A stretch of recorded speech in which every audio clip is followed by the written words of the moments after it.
백투스쿨 블레싱 할 때마다 알파벳 순으로 영어 제목을 만들고 또 그렇게 설교를 하고 있습니다. 벌써 A부터 시작해서 지난번에 H까지 왔더라고요. 알파벳 9번째 H인 홀리니스라고 하는 것들을 다루게 됐었는데요. 거룩이 무엇인가라고 했을 때 거룩이라는 것은 그냥 거룩한 척 하는 게 아니라 구별되어지는 것이다, 이런 얘기를 했습니다. 제사장과 같은 사람들의 기름을 부어서 그들이 다르다라는 것들을 표현했던 것처럼 다른 것, 세상에 휩쓸려서 따라가는 것이 아니라 달라지는 것, 그것이 거룩이다라는 것이 아니고, 이 거룩하다라는 것을 온전하게 이룰 수 있는 사람은 아무도 없기 때문에 이 거룩이란 특성이 하나 있는데 그게 무엇이냐면 방향성이라는 것이죠. 하나님을 향하여 이렇게 서 있는 것, 하나님을 따라가는 것, 예수님처럼 살기로 작정하는 것, 그것이 거룩함이다라고 이야기했었고, 이 거룩이라는 것은 천사들이 주로 하는 역할 중에 하나였어요. 거룩하다, 거룩하다, 거룩하다 노래하는 것. 그러므로 우리가 거룩이라는 것이 무엇이냐면 또 우리 하나님을 찬양하는 것, 그것도 거룩함 중에 하나다, 이런 얘기를 나눴습니다. 오늘은 I로 시작하는 단어를 하나 배우려고 하는데요. influence라는 단어를 하나 배우려고 합니다. 영향력이라는 단어인데요. 여러분, SNS가 급속도로 파급되면서 새로운 용어가 우리 가운데 등장하게 됐는데 그게 바로 인플루언서라는 것입니다. 인플루언스라는 단어에 ER을 붙여서 그런 영향력을 끼치는 사람, 이런 표현을 하고 있는 건데요. 많은 팔로우나 구독자를 가지고 있는 그런 사람들, 아니면 파워 블로거들을 이야기할 때 이 인플루언서라는 이야기를 하게 되는데요. 서로 영향을 주고받게 되는 거죠. 우리는 살아가면서 서로에게 영향을 주고받으면서 살아가고 있어요. 여러분은 좋은 영향을 끼치고 있어요? 아니면 나쁜 영향을 미치고 있어요? 화이팅! 우리는 서로 좋은 영향을 끼쳐야 되는데 그게 생각만큼 참 쉽지 않은 것 같아요. 우리가 끼쳐야 되는 영향, 좋은 영향을 조금 더 기독교적인 용어로 한다면 선한 영향력, 이렇게 표현할 수 있을 것 같아요. 근데 이 선한 영향력이 좀 애매한 것 같아요. 그럼 선한 영향력이 도대체 어떤 것이냐 그랬을 때 오늘 마태복음 5장에 보면 그것은 바로 소금과 빛의 영향력이다, 이렇게 말할 수 있어요. 좋은 영향력은 선한 영향력이다 말할 수 있고, 그것은 소금과 빛처럼 그런 영향력을 나타내는 것이다, 이렇게 표현할 수 있어요. 목사님과 함께 두 가지를 살펴보기를 원하는 첫 번째는 소금의 영향력을 함께 살펴보려고 합니다. 말씀을 같이 함께 읽도록 하겠습니다. 너희는 세상의 소금이니 소금이 만일 그 맛을 잃으면 무엇으로 짜게 하리요? 후에는 아무 쓸데없어 다만 밖에 버려서 사람에게 밟힐 뿐이니라 라는 거죠. 소금에게는 소금의 정체성이라는 것이 있어요. 소금은 무엇이다 라는 것이 있어요. 그게 무엇이에요? 짠맛이라는 거예요. 짠맛. 여러분, 다이어트에 치명적인 식품 조합이 있습니다. 그게 뭘까요? 단짠 가는 거죠. 단짠. 단 거 먹고 짠 거 먹고 단 거 먹고 짠 거 먹고 가는 거예요. 그죠? 매운 거 먹었다가 단 거 먹었다가 왔다 갔다 하면 다이어트는 절대로 하지 않는 거죠. 근데 그만큼 우리의 맛에 있어서 너무나 중요한 것이 이 짠맛이라는 거예요. 짠맛이라는 거. 예전에는 아주 옛날에는 이 소금이 금만큼 귀했다, 이렇게 이야기하기도 합니다. 냉장고 같은 것이 없던 시절이기 때문에 이 음식 같은 것을 잘 보관하기 위해서는 소금을 쳐서 절여서 염장을 해서 그것을 보관했던 시절이 있었던 것이죠. 썩지 않도록 하는 것, 그것이 소금의 역할이라는 것이죠. 물건을 잘 유지시켜가는 것, 그 물고기 같은 거, 또 고기 같은 것들을 잘 유지시켜 가는 것, 그것이 소금의 역할이었던 것. 쉬운 말로 하면 부패 방지. 부패하는 것을 방지하는 것이 소금의 가장 큰 역할이었다면 우리의 역할도 마찬가지라는 것이죠.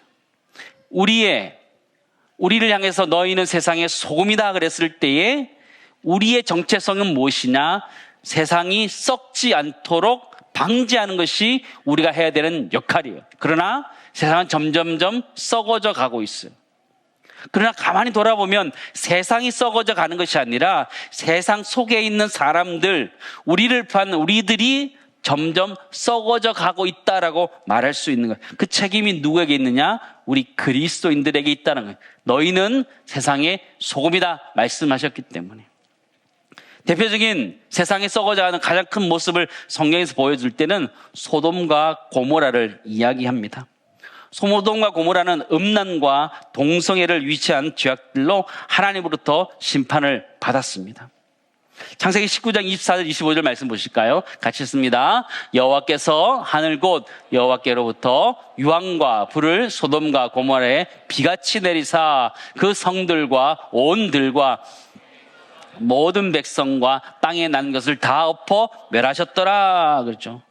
유황과 불을 소돔과 고모라에 비같이 내렸다라는 이야기는 피할 수 없었다라는 것을 이야기하는 거예요. 하늘에서 유황과 불이 떨어질 때 그것을 피할 수 있는 사람이 아무도 없었다라는 거예요. 성경을 보니까 다 엎어 멸하셨다라는 거예요. 하나님이 심판하셨다라는 것이죠. 죄악이 있을 때 하나님은 그것을 심판하셨어요. 여러분 아시는 것처럼 노아의 홍수 때도 그랬던 거예요. 사람들의 죄악이 관영했다, 세상에 가득 찼을 때 하나님 물로 심판하셨어요. 소돔과 고모라 가운데 특별히 음란과 그들의 동성애가 창궐할 때 하나님은 그들을 유황과 불로 심판해 버리셨음을 보게 돼요. 동성애는 결코 작은 죄가 아니에요. 왜냐하면 가정을 파괴하기 때문이에요. 그리고 아이들을 파괴하기 때문에 너무너무 심각한 죄예요. 동성애라는 것은 그냥 단순히 좋아하는 감정으로 끝나지 않아요. 그것은 육체적인 관계로, 성적인 관계로 발전되어져 가게요. 동성애가 무엇이냐? 자기 애의 극치예요. 이기적인 사랑의 극치가 바로 동성애라는 것이죠. 동성애라는 죄악은 결코 가볍지 않아요. 사회를 완전히 병들게 해요. 유럽에 종교개혁이 일어나서 어마어마한 역사가 일어났고 거의 많은 사람들이 예수 그리스도를 믿고 구원을 얻었어요. 근데 유럽 사회가 망가지게 된 것 중에 하나가 동성애 문제 때문이에요. 동성애 문제 때문에. 지금도 가보면 큰 교회, 아주 멋있게 지어진 교회가 있는데 목사님 들어가 보고 너무너무 충격을 받았어요. 앞에 깃발이 하나 놓여져 있었어요. 무슨 깃발이냐면 무지개 색깔 깃발이었어요. 그게 무엇이냐면 동성애를 지지한다는 깃발이었어요. 교회가 무엇을 드러내야 되는데 교회가 동성애를 지지한다는 것을 내놓을 수밖에 없는 그 사회 분위기, 그 죄악된 모습을 그대로 보게 되었던 안타까움이 있었어요. 여러분, 교회가 뭘 드러내야 될까요? 교회는 예수 그리스도를 드러내야 되는데 교회는 동성애를 죄라고 얘기하지 않고 그들을 받아들인다라는 것들을 보여주기식 교회가 되어갈 때에 점점 유럽 사회가 더 타락해가는 것들을 보게 되었어요. 세상은 이렇게 썩어져 가고 부패돼 갈 때 그것을 막아서야 되는 역할이 우리 그리스도인들에게 있다는 것을 우리 잊지 말아야 돼요. 근데 창세기 19장에 보면 참 흥미로운 장면이 등장하게 돼요. 소돔과 고모라가 부패하여서 하나님 그것을 심판하셨는데 롯의 아내가 가다가 뒤돌아보게 됩니다. 뒤돌아보게 돼요. 19장 26절 말씀 보실까요? 롯의 아내는 뒤를 돌아보았으므로 뭐가 되었다 그래요? 소금 기둥이 되었더라. 왜 소금 기둥이 되었을까요? 그냥 돌 기둥이 될 수도 있잖아요. 그죠? 뭐 어떤 기둥이 될 수도 있는데 성경을 보니까 소금 기둥이 되었더라라고 말하고 있어요. 왜 그랬을까요? 성경에서 그것을 자세하게 설명해 주진 않아도 우리는 유추해 볼 수 있어요. 하나님이 부패한 것을 심판하시면서 소금 기둥을 하나 거기다 세워두신 거예요. 부패하면 안 된다는 것을 정확하게 보여주기 위해서 그의 소금 기둥을 세워두신 것이죠.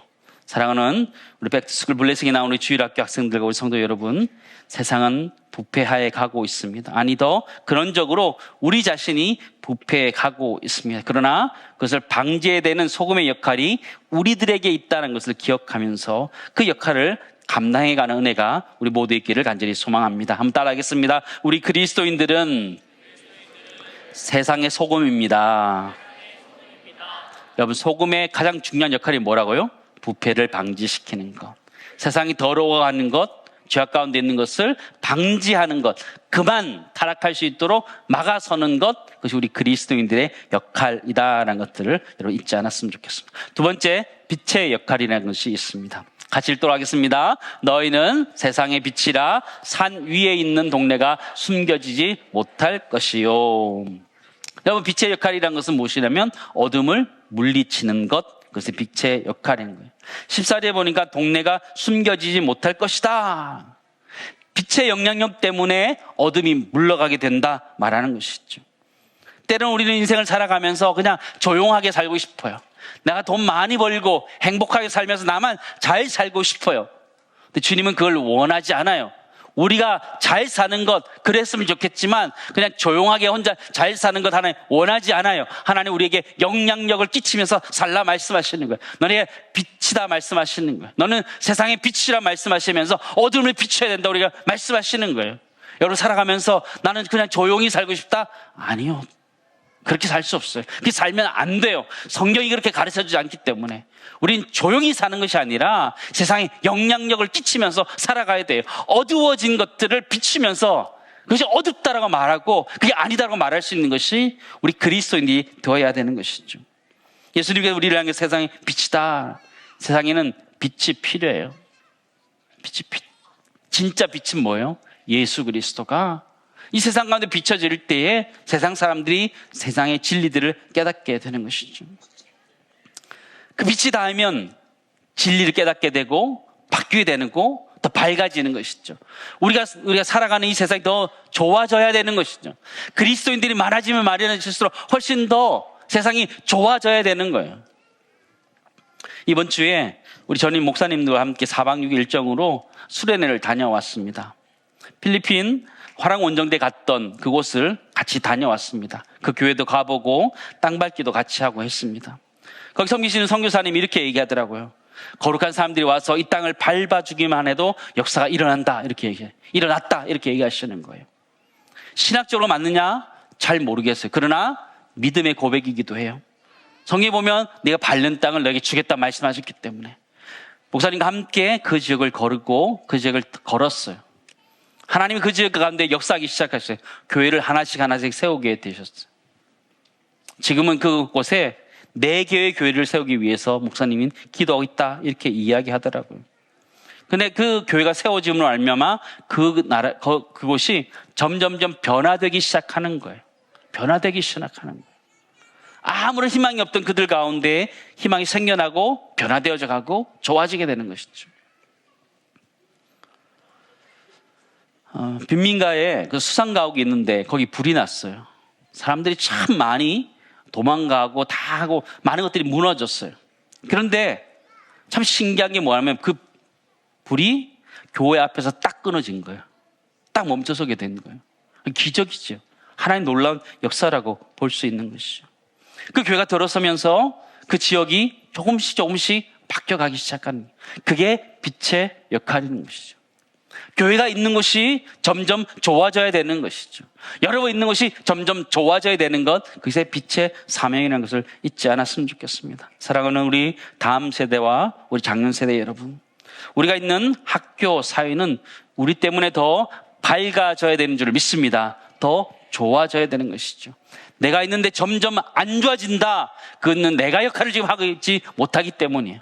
내가 세상의 빛으로 소금으로 역할을 하지 못하기 때문에 세상이 점점 어두워지는 거예요. 세상은 원래 악했던 것인데 내가 그 역할을 하지 못하기 때문에 우리 그리스도인들이 역할을 하지 못하기 때문이라는 걸 기억하면서 우리가 세상의 빛이다, 세상의 소금이다 라고 말씀하신 주님의 음성을 기억하면서 이 땅 가운데 소금처럼 부패하지 않도록 방지하고 얻은 것이 더 나아질 수 있는 빛의 역할을 감당할 수 있는 우리 모두 되기를 간절히 소망합니다. 썩어져 가는 것이 멈춰져야 되고 세상이 더 밝아져야 된다. 그것이 바로 우리의 사명이다라는 걸 기억하면서 여러분 영향력 그것을 끼치며 사랑 은혜가 우리 모두 있기를 간절히 소망합니다. 우리 같이 찬양하고 기도했으면 좋겠는데요. 우리 아이들은 잘 모르는 찬양일 수 있어요. 그러나 가르쳐 줄게요. 한번 해왔으면 좋겠는데요. 빛의 사자들이여 라는 찬양인데요. 어른들이 부르는 찬양이라서 조금 스타일이 옛날 스타일이에요. 그래도 부를 수 있어야 돼요. 왜냐하면 우리가 나중에 나이가 들어도 우리 아버지 세대랑 아들, 딸 세대가 같이 불러야 되기 때문에 같이 한번 불러봤으면 좋겠어요. 네, 빛의 사자들이여 우리 함께 찬양할게요. 네.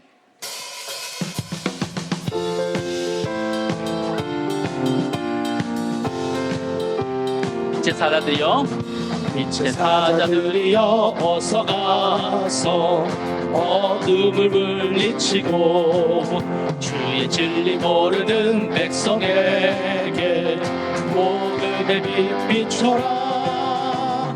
빛의 사자들이여 복음의 빛 비춰라. 죄로운 밤 밝게 비춰라.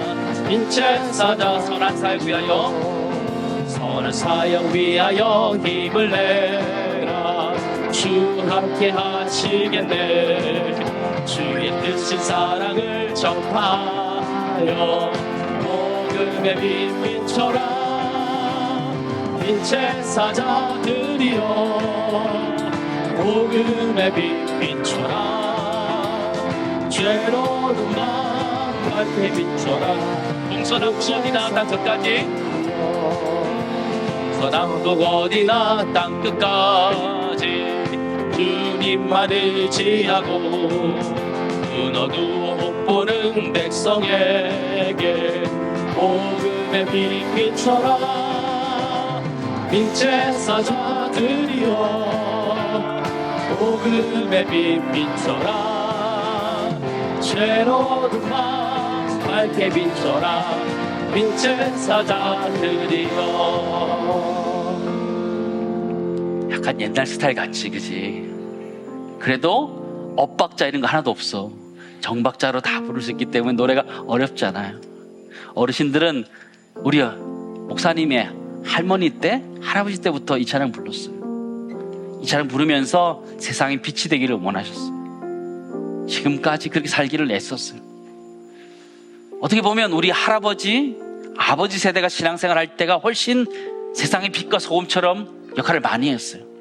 요즘은 그리스도인들이 자기가 그리스도인다 말을 잘 하지 못해요.